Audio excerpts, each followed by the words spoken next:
A PEC da Segurança deve ser votada ainda neste ano na Câmara dos Deputados. O calendário para apreciação foi definido entre o presidente da Casa, Hugo Mota, e o relator do texto, Mendonça Filho. A Rani Veloso tem os detalhes.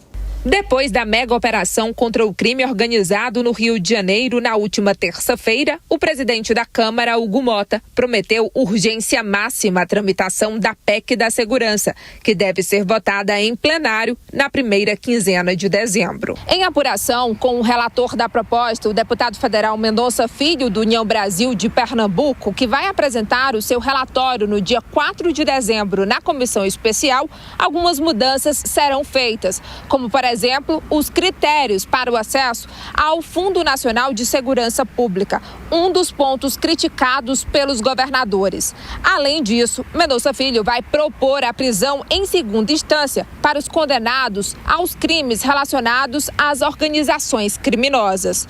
Com isso, ele pretende diminuir as resistências da oposição e ter, inclusive, o apoio do PL, o partido do ex-presidente Jair Bolsonaro. O governo vê a PEC como uma das principais ações de combate ao crime organizado e também como uma proposta de forte apelo eleitoral. Pelo texto, a Polícia Federal poderá investigar organizações criminosas, milícias e crimes ambientais. A Polícia Rodoviária Federal passaria a ser chamada de Polícia Viária Federal, podendo atuar em ferrovias e hidrovias. A PEC amplia a competência da União, que passaria a definir as diretrizes nacionais para a atuação integrada das forças de segurança em um Plano Nacional de Segurança e para o sistema penitenciário. Mesmo assim, na proposta, estados e municípios manteriam autonomia para definir suas próprias políticas de segurança.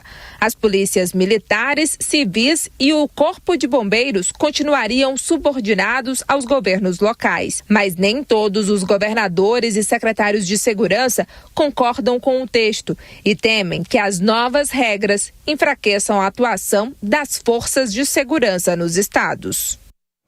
Mais um tema aqui de análise para os nossos comentaristas. Deise, vou começar por você agora.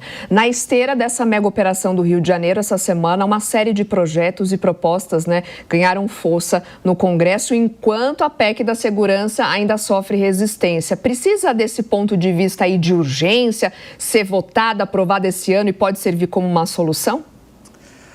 Soraya, precisar não precisa, mas provavelmente é o que vai acontecer porque, em primeiro lugar, essa PEC ela nasceu da emoção, não da razão. Tem vários pontos aí, se ela fosse uma proposta mais racional, ela seria discutida com mais ênfase, com mais técnica com os governadores, mas me parece que o governo federal, ele está batendo o pé em relação a um ponto e não quer abrir para o diálogo, A PEC da Segurança ela tem muitos problemas. Eu sei que eu bato muito nessa tecla, mas eu vou ter que falar de novo. Ela é uma proposta pontual para um problema que é muito mais amplo, Ela fala, vai dar autonomia para os estados, mas o Ronaldo Caiado até deu uma entrevista aqui para a Jovem Pan nessa semana que passou, e ele falava que dos investimentos que os estados fazem em segurança pública, mais de 82% desses investimentos, eles vêm de recursos do próprio estado. A União, ela participa com pouco mais de 5%, 6% de investimento. Então, essa PEC, ela não resolve vários problemas.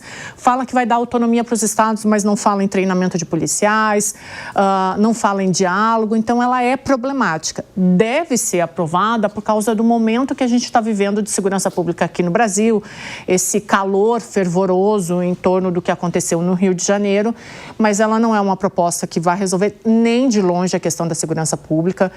Todas as propostas que têm aparecido, a gente vê como algo muito pontual e muitas vezes até com a tentativa de um efeito midiático, do que realmente uma proposta racional de solução para um médio e longo prazo. Então, a gente continua andando em círculos aqui no Brasil quando o assunto é segurança pública.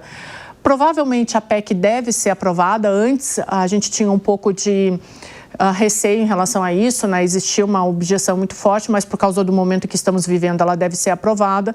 Mas, de novo, Soraya, não vai resolver nem de longe a questão da segurança pública.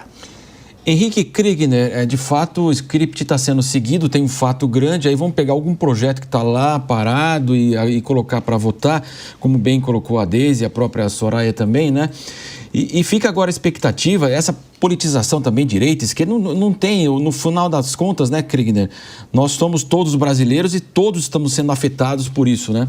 Exato, não tem nenhum lado ideológico isento aí da atividade do crime organizado no Brasil, né, Matos? Mas realmente eu concordo com a Deise, essa PEC ela não é uma PEC que traz uma solução, muito menos um fortalecimento das nossas forças policiais e de segurança pública, tanto na parte tática quanto também na parte de inteligência. Esse é o grande problema dessa PEC. Traz ali uma flexibilização do poder do Estado, dos estados, né, dos entes da federação, concentra mais responsabilidades na mão do governo federal, através da Polícia Federal também. Por exemplo, se essa PEC já estivesse em vigor, a operação que aconteceu no Rio de Janeiro não poderia ter acontecido se não tivesse a aprovação da Polícia Federal, que se manifestou contrário, ou seja, não teria acontecido de forma alguma, e isso por uma questão, aí a Polícia Federal teve os seus posicionamentos, teve os seus argumentos técnicos, mas também tem interferência do posicionamento político ideológico do governo federal. Isso a gente não pode negar. Então, nós estaríamos colocando inúmeras outras operações que são da realidade interna dos estados, ou seja, são de conhecimento dos governos estaduais, das polícias estaduais, que têm maior proximidade, colocar isso tudo a critério e aprovação ou não por parte de Brasília, que está ali distante, que não conhece muito bem qual é a realidade, não conhece todos os players, tudo aquilo que está envolvido. Então, é tão importante que os estados permaneçam com a sua autonomia e também com o seu direito de exercer as operações que são necessárias, constitucionais e dentro do seu, da lei também. Isso é a base aqui do nosso Pacto Federativo. O que é o ponto importante que a Deise tocou e eu reforço aqui, é que não existe nenhum tipo de iniciativa do governo federal visando melhor treinar e equipar policiais nos estados. Isso não tem. A proposta de centralização existe, mas a proposta de capacitação, melhorar equipamento e dar mais condições para o policial, militar, civil ou até as guardas civis, as guardas municipais também poderem cumprir com o seu papel, isso não existe por parte do governo federal e é aí que a gente vê realmente qual é a intenção do governo.